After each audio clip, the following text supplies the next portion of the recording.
schedule. Pope Francis makes a renewed pitch for peace in Ukraine amid a busy week that includes his first apostolic trip of 2022.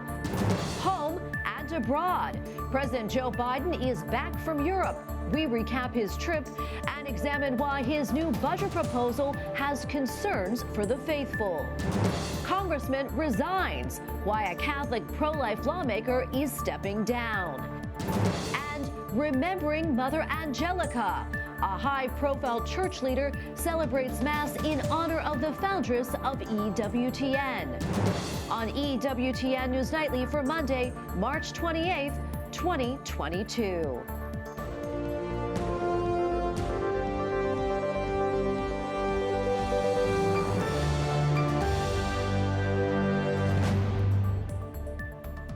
Thank you so much for being with us tonight. I'm Tracy Sabol. Pope Francis renews his call to end the military conflict in Ukraine, saying that we should end the war now before it erases humanity from history.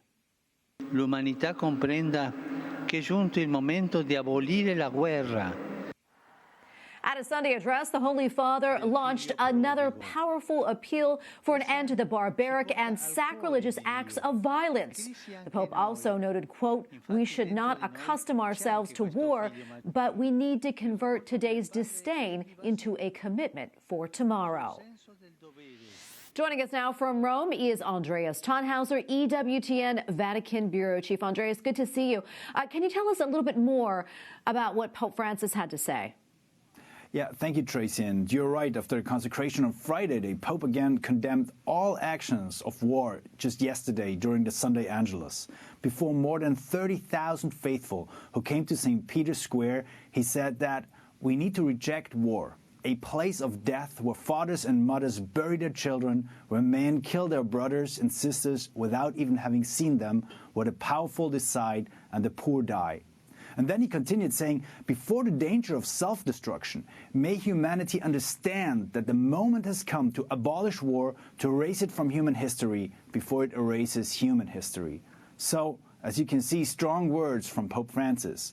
But the war in Ukraine, Tracy, is not the only thing that people are focusing on this week at the Vatican. And Andreas, can you tell us what else is coming up this week? Well, there are two big things happening this week. First, the Pope will receive 3 delegations from Canada, and then later he will leave for Malta. This morning, Pope Francis met separately with 2 delegations of Indigenous peoples of Canada, first with members of the Métis National Council and then with Inuits. On Thursday, the Pope will see the 3rd delegation belonging to the so-called First Nations. On Friday, April the 1st, the Pope will receive and address all delegations and the Canadian Bishops' Conference at the Apostolic Palace. And as you know, this is a reaction on the alleged abuses of Indigenous persons in Canada. Several times, the Pope expressed sorrow for what happened in the late 1800s and early 1900s, as did the Canadian bishops. Considering that last October 27, the Holy See had announced the Pope's willingness to travel to Canada, we expect to receive a date for this potential apostolic journey very soon. And Andreas, can you tell us about the Holy Father's upcoming trip to Malta? Yeah, at the end of this busy week, Pope Francis will fly to Malta, a small island south of Italy in the Mediterranean Sea. This will be the Pope's first apostolic trip of 2022. Because he had to cancel Florence a month ago for health problems, many observers would not be too surprised if also this trip will be cancelled. However, so far we have seen no indications that this could be the case. The Pope will be in Malta for 2 days, April the 2nd and 3rd, and he will visit 4 different cities on the island. Pope Francis will be the 3rd pontiff to visit this island, 11 years after the apostolic journey of Benedict XVI. And just yesterday in Malta, there were general elections with the 3rd consecutive victory of the center-left Labour Party. This is an interesting aspect because Malta is not only important from a historical and strategic point of view, but also from a geopolitical one. Its proximity to Europe and Africa makes it a hub in the center of the Mediterranean Sea, vital for trade routes and central to the immigration movements. This will be the main focus of the papal trip as well, so migration. And the management of migrants seeking to reach the European Union, there have often been moments of tension between Italy and Malta. And this is the reason why the Pope's journey will be followed with particular attention here in Rome. And as you know, this topic has always been close to Pope Francis's heart. Well, Andreas, thank you so much. Andreas Tannhauser, EWTN Vatican Bureau Chief. Thank you again. Thank you, Tracy. Pope Francis has blessed an ambulance which he donated for service in Ukraine. Cardinal Konrad Krajewski from the Papal Charitable Office presented the ambulance on Saturday to the Holy Father. Afterwards, the cardinal set out to deliver it to the city of Lviv, where the ambulance will help to provide medical treatment for refugees. Well, there are signs of hope for at least a partial ceasefire between Russia and Ukraine. Ukrainian President Volodymyr Zelinsky says his country is ready to declare neutrality and consider compromise on contested areas to secure peace. He adds only a face-to-face meeting with Russian President Vladimir Putin could end the military conflict. Moscow wants Ukraine to drop its attempts to join NATO. The Kremlin also says a face-to-face meeting might happen if key elements of a peace deal are already in place. While China is warning the U.S. about economic sanctions against Russia. 并不是只有战争和制裁两种选择。 The message from Beijing is that China has no limits economic partnership with Russia. Thus, China objects to U.S. sanctions which interfere with its own economic interests. The U.S. has accused China of aiding Russia in its war against Ukraine and is seeking to impose restraints. Joining me now from Poland is Ivo Bender, manager of EWTN East Central Europe. Ivo, welcome back. Good to be with you. First off, I'd like to ask you, what's the situation like for the Ukrainian refugees in Poland right now? And also, how is the church supporting them? Well, the number of refugees has topped 2 million. The flow is slightly smaller than in the previous weeks. It's not 100,000 people per day. It's probably 20, 30,000 people per day. So it is a tremendous challenge both to the Polish government and to all people of goodwill who are helping. And here we have to really stress the incredible range of activities that the Polish Church is involved in, from the church charity Caritas, who are setting up tents on the border for the refugees to just get orientated, to get a warm cup of coffee or tea, to providing housing. Parishes are basically inviting refugees to stay there. Just a little snapshot last night at Mass at St. Andrew Babola Church in Warsaw. The priest there informed us that they are about to start a kindergarten for Ukrainian children, which will be open within about a week. And they're expecting to have at least 40 children there taught in Ukrainian. So also what is important, I think, to mention is the great work that the Knights of Columbus are doing.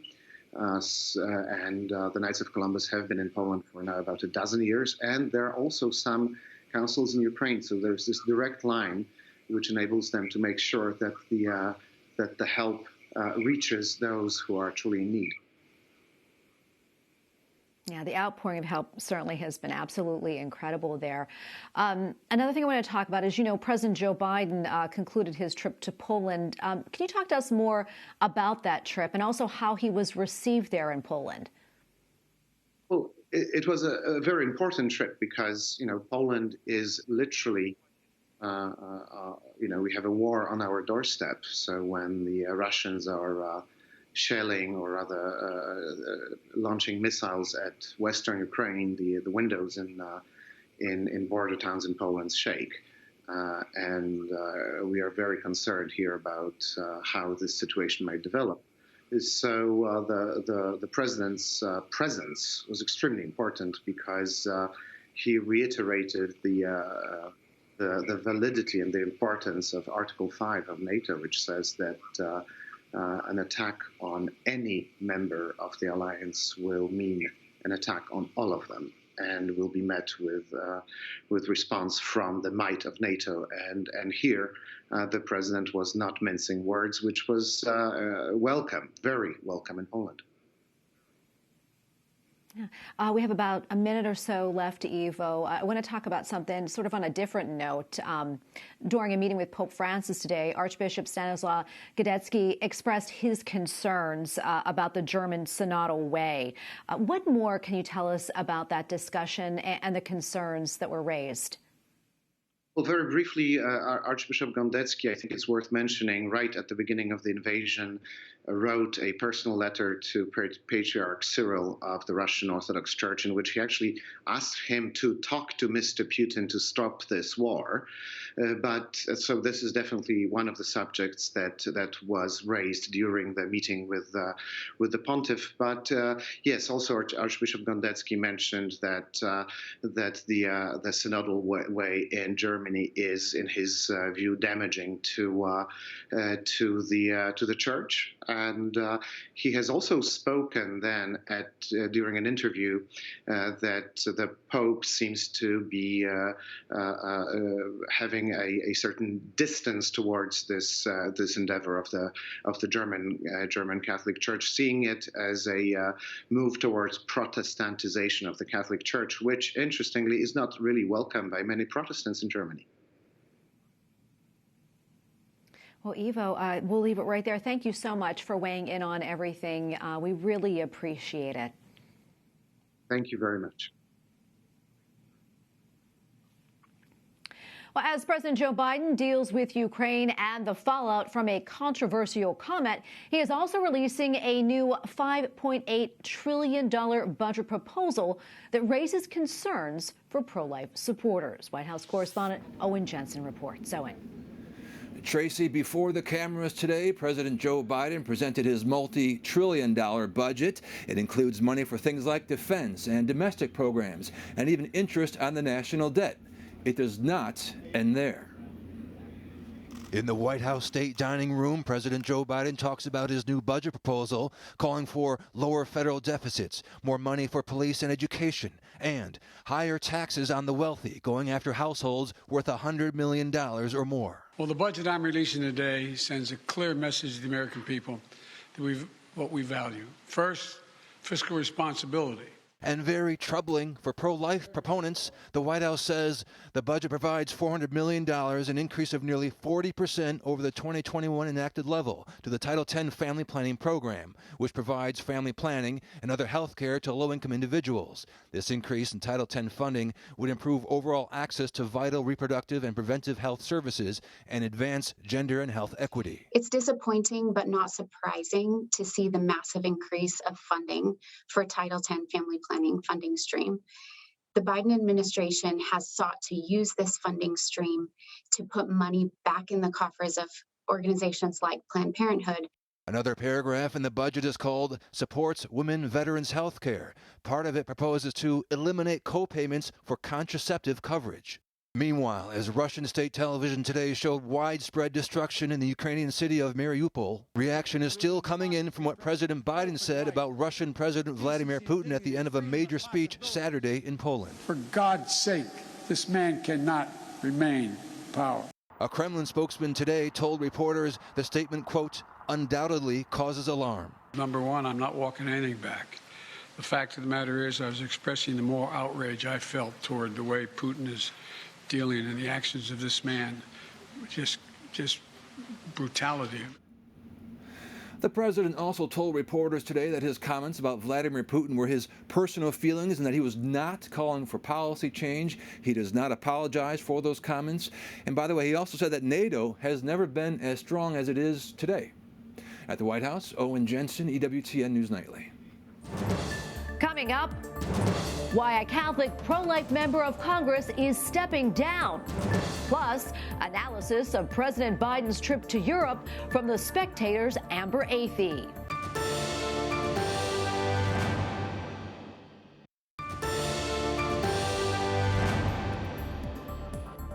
Well, November's midterm election is on the minds of Capitol Hill lawmakers and the ideas they will be pitching to voters. But first, the House GOP is dealing with the resignation of pro-life Congressman Jeff Fortenberry. We welcome back Capitol Hill correspondent Eric Rosales, who has the latest. EWTN News Nightly highlighted Nebraska Congressman Jeff Fortenberry last year about his Catholic faith. Being able to walk and reflect and pray the rosary, I deeply depend upon it. At the end of this month, the embattled lawmaker will resign from the House of Representatives after a jury convicted him of lying to federal authorities about accepting an illegal $30,000 campaign donation from a foreign national. In a message posted on his website, Representative Fortenberry wrote in part, quote, "Due to the difficulties of my current circumstances, I can no longer serve you effectively. I will resign from Congress shortly. Please know that it has been the honor of my life to serve you. Goodbye, my friends. May God bless you." Leaders of both parties had asked him to step down. The congressman had served Nebraska's 1st district since 2006. A special election will be held within 90 days. Meanwhile, lawmakers are turning their attention to the fall campaign. Senate Republicans tell us they think they'll win the majority in November. And I don't think there's any way you win in the long run unless you tell people what you're for.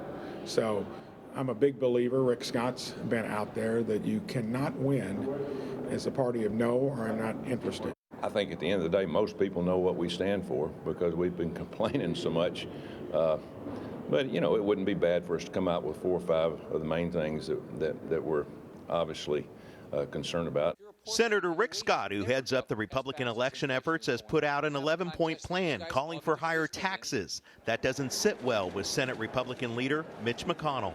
We will not have as part of our agenda a bill that raises taxes on half of the American people and sunsets Social Security and Medicare within 5 years. Republicans need to pick up only 5 seats to take back the House. Eric Rosales, EWTN News Nightly. And joining us now is Amber Athey, Washington editor at The Spectator. Amber, welcome back. Always great to see you. As we heard Eric report, Senate Republicans are feeling pretty confident that they can take the majority in the midterms. I'd like to get your thoughts on that. What do you think? Republicans doing really well. And what's interesting is that not only are Republicans doing well on these individual race matchups, but they're also doing well as a party. When you look at the polling of people who prefer voting straight Republican versus straight Democrat, Republicans have had actually some of the best support that they've seen in years on that polling as well. So Democrats are even releasing, statements that suggest that they need to pull back on very unpopular ticket items like COVID restrictions and some of their other less popular policies on climate change because they're worried that they are going to get absolutely trounced in the midterms. Yeah. And also, as you know, President Biden just returned from his trip to Poland, and he spoke this afternoon unveiling his 2023 budget proposal, that is. Among other things, it includes a new minimum tax targeting billionaires. However, President Biden stressed that people making less than $400,000 a year would not see a tax hike. I want to get your take on that. Do you think that's realistic?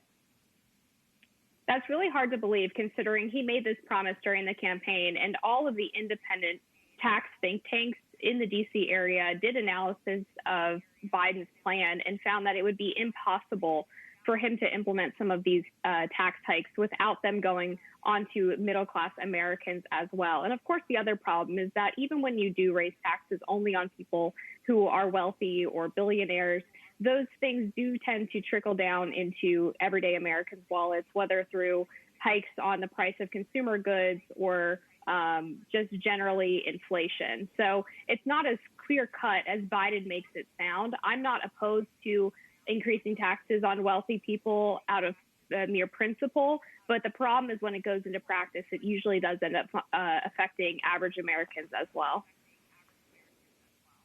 After his address, the president did something he doesn't do that often. He took some questions from the press, and a number of the reporters, they actually pressed him on comments he made while he was in Poland regarding Vladimir Putin, seeming to suggest regime change, which President Biden denied, saying that he was simply expressing his moral outrage. That said, how do you think those comments that he made about Vladimir Putin and the subsequent walk back, how do you think that looks on the global stage? it's incredibly dangerous, because if Biden meant what he was saying, that would be in direct contradiction of his promise not to send troops into the Russian-Ukrainian conflict. And if he said it as a gaffe, then that tells us that his mental state is not at a level where he should be dictating foreign policy. So both of those possible explanations for why he said that are really quite troubling and make us feel quite unsafe here at home. And the fact that the White House communications staff felt the need to immediately release statements claiming that he wasn't calling for regime change, I think tells us that this was made as a mistake, in error.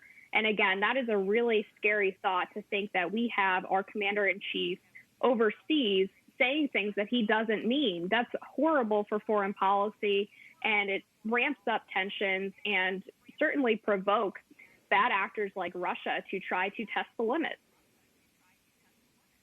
Yeah, and there is definitely a lot of concerns, a lot of things that President Biden said that's concerning a lot of people. And I know there's a new Associated Press poll showing that actually 71% of Americans are pretty concerned. They think the Russians' invasion of Ukraine has increased actually the possibility of nuclear weapons being used. I want to talk to you more about that. I mean, do you think that's a valid concern? Should people be worried about that? I think that's always a concern when you're talking about aggression coming from states that have nuclear weapons. I don't know how realistic that is, but I understand why people are thinking about it as this conflict continues to escalate, and as the United States and Joe Biden specifically don't seem to be doing a whole lot to try to reduce tensions there. So that's really concerning. And I think it's interesting that for all of the media posturing about nuclear war when President Trump was in office with North Korea, Americans didn't have that same concern, at least not at the level that you're seeing it now. So to some extent, Trump's rhetoric, as it has been compared to Biden's in terms of being off the cuff or loose, was used in a deterrent manner, whereas Biden seems to be only escalating. Well, Amber, so much more we can talk about. Unfortunately, we're running out of time, but thank you so much for all of your analysis. Always appreciate it. Thank you. Up next, why Pope Francis says the story of the prodigal son includes a message of hope. Plus, a special mass in Rome for the foundress of EWTN on the 6th anniversary of her death.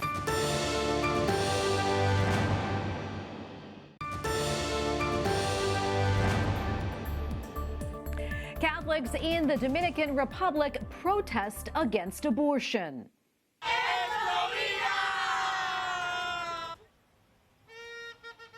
Some 100 people participated in a pro-life demonstration on Saturday in Santo Domingo. The road rally opposed ongoing efforts to decriminalize abortion in the Dominican Republic. The nation's constitution proclaims, quote, "The right to life is inviolable from conception to death."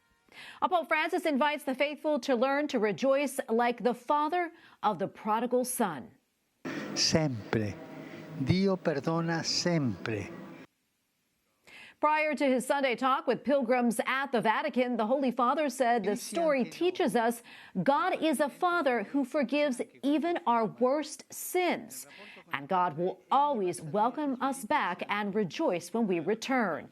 Pope Francis also reminds the faithful God does not grow tired of forgiving us of our sins, and we should make sure not to grow tired of asking for forgiveness. Finally tonight, March 27th, 2016 was Easter Sunday. It was on that day 6 years ago that EWTN foundress Mother Angelica passed from this life at age 92. An anniversary mass was celebrated in Rome yesterday by Cardinal George Pell for Mother Mary Angelica of the Annunciation. Today, EWTN's ever-growing media family still shares the legacy of Mother Angelica's life and work. We cherish many testimonies how the network she founded continues to be a global blessing in proclaiming the eternal Word of God. And we thank you for watching tonight. For the entire EWTN News Nightly team, I'm Tracy Sabol. Good night and God bless.